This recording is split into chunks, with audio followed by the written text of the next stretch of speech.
Hello guys, I am Neeraj Singh from Channel in Singh classes. Today we will discuss and solve the question D for class 8 chapter Natural Resources, Land, Soil and Water.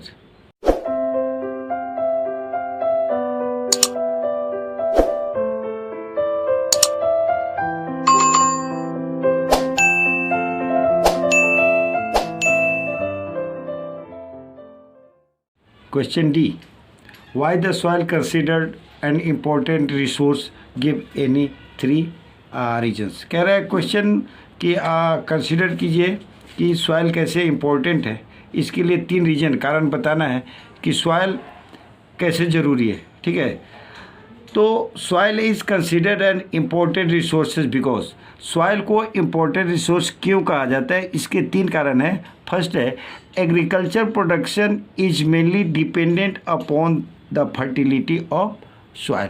यानी जो production होता है agriculture के वो mainly मुख्य रूप से depend करता है कि सॉइल का फर्टिलिटी क्या है.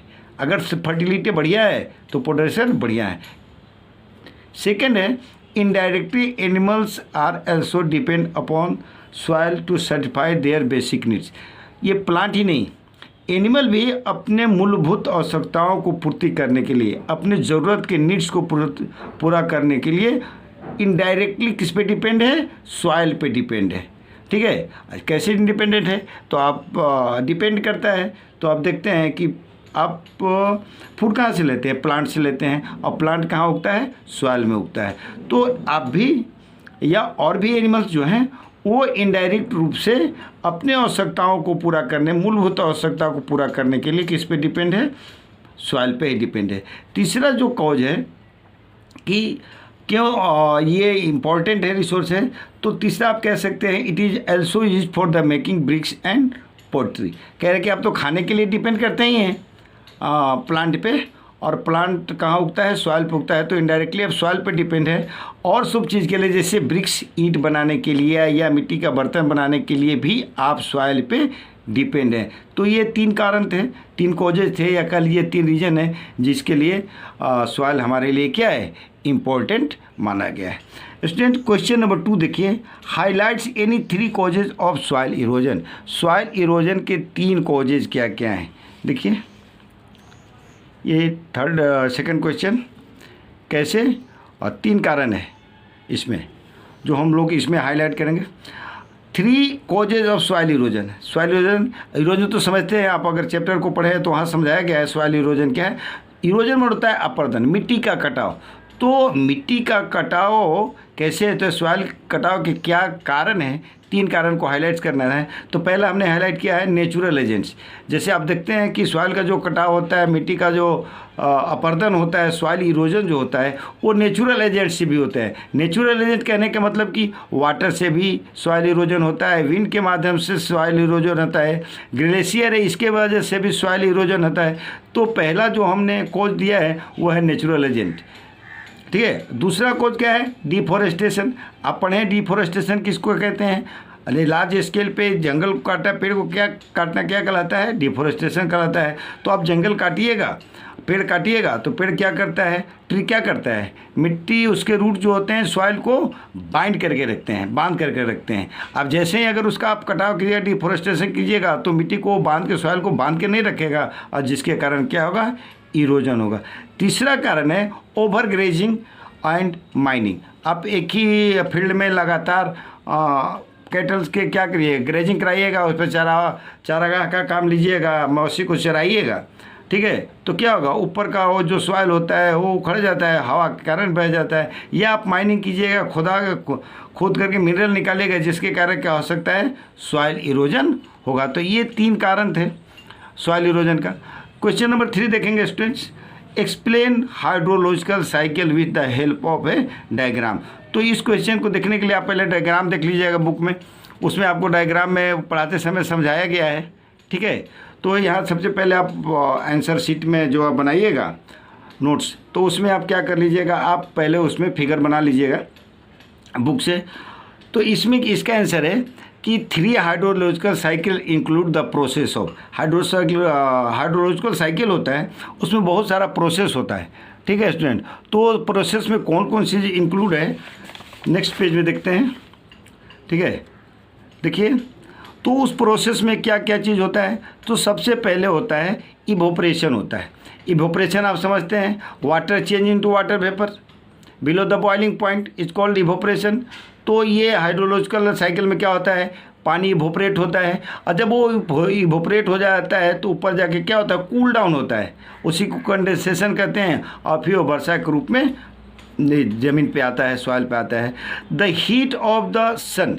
तो इवोपरेशन कैसा होता है, तो आप सी है, वाटर है, तो वहाँ क्या है, सनलाइट से वो क्या होता है, हीट होता है, तो वो आस बन करके उड़ता है। Water resulting in the form of water vapour. ठीक है, जब इवोपरेशन होगा तो वाटर किस में बदलेगा, वाटर वेपर में बदलेगा, और तब वाटर वेपर ऊपर जा करके एयर में क्या हो जाएगा, कूल डाउन होगा, और कूल डाउन होकर कंडेंस होगा और वो क्लाउड्स बनेंगे। ठीक है, it is the form of cloud that the water precipitation in the form of rainfall. और जब कूल डाउन होगा और क्लाउड बनेगा, क्लाउड क्या होगा, कंडेंस होगा, बहुत ज़्यादा ठंडा होगा और वाटर के बूंद के रूप में बदलेगा, और क्या आ जाएगा, वो ज़मीन पे गिरेगा, और स्नो के फॉर्म में रूप में भी गिरेगा, और भी फॉर्म है जो वाटर अर्थ पे आता है। The process by which water keeps the changing it's form and circulate. और ये क्या होता है, अब देखिए कहाँ से शुरू किया था हमने कि समुद्र से, ये सी है, ओशियन है, वाटर लेक्स है, जो भी है, तो वहाँ से अब वाटर क्या होता है, इवोपरेट होता है। इवोपरेट होकर कहाँ चला जाता है, ऊपर चला जाता है, एयर में चला जाता है, फिर कूल डाउन होता है, क्लाउड्स बनता है, क्लाउड्स और कूल डाउन होता है, कंडेंस होता है, तो क्या बनता है, वाटर ड्रॉपलेट्स के रूप में ज़मीन पे आ जाता है, और फिर वो पानी चला जाता है बह करके, या समुद्र में जो बारिश हुई वो समुद्र में चला गया, सी में चला गया। तो ये वाटर इस तरह से क्या होता है, सर्कुलेट होता है, उसका फॉर्म चेंज होते रहता है, किस में, ओशियन, एटमॉस्फेयर एंड लैंड के बीच में। और इसी चीज़ को क्या कहते हैं, हाइड्रोलॉजिकल साइकिल कहते हैं। वो जब जो पढ़ाया जा रहा था चैप्टर उस समय भी बताया गया है। ठीक है, question number 4 student, how does river water get polluted, explain. Question number 4 कि वाटर पोल्यूटेड कैसे हो रहा है, वाटर कैसे प्रदूषित हो रहा है, एक्सप्लेन करना है। तो देखिए, river water get polluted, river water वो पोल्यूटेड हो रहा है, प्रदूषित हो रहा है, उसके कई कारण हैं। जैसे अनट्रीटेड सीवेज, आप देखते हैं नाली है, वो क्या होता है, उसको सीधे हम लोग क्या कर देते हैं, वाटर बॉडी में जाके मिला देते हैं, उसका ट्रीट नहीं करते हैं, उसको शुद्ध नहीं करते, उसको प्यूरीफाई नहीं करते हैं, जिसके कारण क्या हो जा रहा है, वो वाटर बॉडी में जा रहा है, वहाँ जा कर के क्या हो जाता है, वो उसको प्रदूषित कर, पोल्यूटेड कर देता है। उसके बाद है second, dumping waste material into the river. अब जो वेस्ट मटेरियल होता है, बहुत सारे इंडस्ट्री है और सभी जगह से वेस्ट मटेरियल होता है, तो उसको हम लोग क्या करते हैं, सीधे जाके रिवर में छोड़ दे रहे हैं, तो रिवर इसके चलते क्या हो रहा है, पोल्यूटेड हो रहा है रिवर का वाटर। तीसरा है animal bath in the river. हम क्या करते हैं, हम जो डोमेस्टिक एनिमल्स होते हैं, जो हम जानवर पाते हैं, जैसे बेफेलो है, काऊ है, ऑक्स है, ये सब क्या है हम पालते हैं, वो सीधे जाकर उसको क्या करा देते हैं, हम रिवर में बात करा देते हैं, जिसके कारण रिवर का वाटर क्या हो रहा है, प्रदूषित और पोल्यूटेड हो रहा है। क्वेश्चन नंबर 5 और लास्ट क्वेश्चन है, identify any 3 ecological problem caused by building large dam. जैसे हम देख रहे हैं बहुत सारा लार्ज डैम, बड़ा बड़ा डैम हम बना रहे हैं, तो डैम बनाने से क्या क्या कारण, क्या क्या उसके प्रॉब्लम्स है, 3 प्रॉब्लम हमको बताना है इकोलॉजिकल प्रॉब्लम। तो कह रहा है देखिए, 3 ecological problems caused by the building large dam, यानी बड़ा बड़ा डैम बनाने से 3 कौन कौन से कारण हैं जो हमको क्या हो रहा है, हमको प्रॉब्लम क्रिएट कर सकता है। तो पहला है extensive forest emerge under water.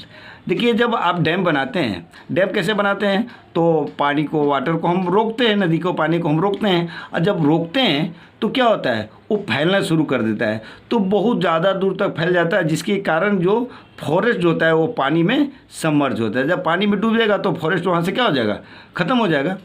Second है एक्वेटिक लाइफ गेट डैमेज। और बहुत ज़्यादा पानी होने से एक्वेटिक लाइफ पर भी इफेक्ट पड़ता है। थर्ड है during excessive rain floods are caused. और बहुत ज़्यादा जब पानी हो जाता है तो क्या होता है कि वो फ्लड, बाढ़ आने लगता है, बहुत ज़्यादा बारिश होता है। तो ये सब कॉजेज हैं, प्रॉब्लम हो सकता है डैम बनाने से। हर एक चीज़ का 2 पहलू होता है, बेनिफिट होता है तो वहाँ हार्म भी होता है, लॉसेस भी होते हैं। तो ये 5 नंबर क्वेश्चन है, ख़त्म हो गया। अब अगला वीडियो में हम करेंगे ई, क्वेश्चन ई। Thank you.